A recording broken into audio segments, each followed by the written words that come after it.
why perhaps he may have changed. Somebody's got something on him. I don't know. I'm hoping for my theory to come to pass, that he's going to give the people that want it what they want, but the rest of us who don't, give us a way out. Now, this email just came in today. I'm not going to mention the name. I don't have it anyway, but people say it's not so bad in Australia. Well, here's a sister in Australia, Terry. Here's what she wrote. May I read it to you? Go ahead. It says, now, the mess says the grammar is not the best, so here we go. It's real bad, brother. No one's allowed out of their house for the past 5 weeks, but only 1 hour a day. And only one person is allowed to go shopping from your home in Melbourne. And you're allowed to go only 5 kilometers from your house. People are getting arrested just for speaking up peacefully.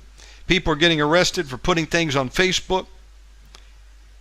He stopped all the businesses, so I've lost my business. 11 hours out of Melbourne. I can't see my son. I haven't seen him since March.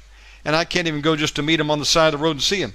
It seems to me that the Victorian governments are holding people in their homes, and then the vaccinations are going to come. But he stopped people from working, and then his Folsom to go into welfare, and then he said that you won't be able to get any welfare if you don't have the vaccination. Okay, I don't understand that part, but it says, I'm starting my home business, hairdressing from scratch in a country called Talkies right near the beach, an hour out of Melbourne. Our government has turned really wicked. Scott Morrison says he's a Christian, but he's in with Hillsong, and what they're saying is that there would be no religious exemption for this vaccination, because apparently most of the church are in agreement that taking it is okay. And I can't make out the rest, but somebody from Australia, basically the same thing a friend in Panama said. I talked to a guy that I've known for many years in Panama, nation Panama. Sounds like Australia parts of it are doing the same. They were only allowing one person to go out shopping, and in Panama, they had days of the week that only women could go out. Other days, men could go out. And you're only allowed to go out for shopping.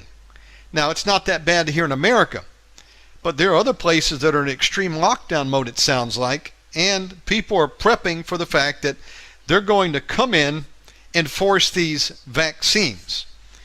And a couple of people said, well, can't you get a religious exemption? Not if the state declares no. There was no religious exemption, Terry, up in Brooklyn last year when I think smallpox or something broke out up there, the mumps or measles, I forget what it was. And people in the Hasidic community said, we're not going to take it. The government over there, whether it was the mayor or the governor, I can't recall, forced those Jewish people to get that shot. So under the current state laws in American folks, your exemption ain't going to work if they say it doesn't work. And again, it's going to take an executive order probably to give any of us a relief, because you can take it to the bank, which, by the way, is probably not going to be operating for much longer. We're looking at a dollar crash in a few months. You can sooner than a few months. Sooner. Looks like October. These places are going to come in and force people to get vaccinated or hold off to these camps. I mean, that's what they'll do.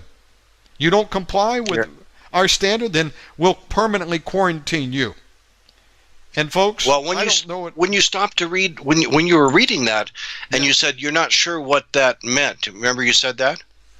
Right. Well, I'm pretty confident what she meant was, unless you have a vaccine passport, you will get no government aid and no government licenses to do whatever you want to do, go shopping or whatever, without that vaccination passport, as Bill Gates calls it.